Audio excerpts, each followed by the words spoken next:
సమ్మర్‌లో మల్లెపూలు ఎక్కువగా దొరుకుతుంటాయి. మనం ఇలా కవర్‌లో తెచ్చుకున్నప్పుడు అవి ఇలానే ఫ్రిడ్జ్‌లో పెట్టేస్తే స్మెల్లొచ్చేస్తాయి. ఫ్రిడ్జ్‌లో ఉన్న ఐటెమ్స్ మొత్తానికి ఇదే స్మెల్లొచ్చేసి మనం ఏది తీసుకున్న మల్లెపూల వాసనే వస్తుంది.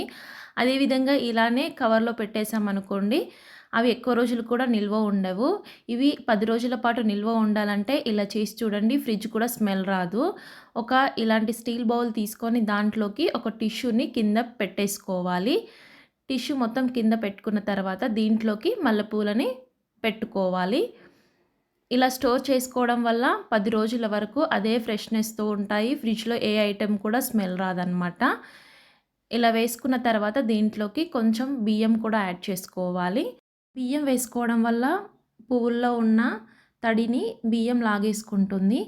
అందుకే అవి ఫ్రెష్‌గా ఉంటాయి. ఇలానే స్టోర్ చేసుకున్నామనుకోండి ఒక 10 రోజుల వరకి అదే ఫ్రెష్‌నెస్‌తో ఉంటాయి.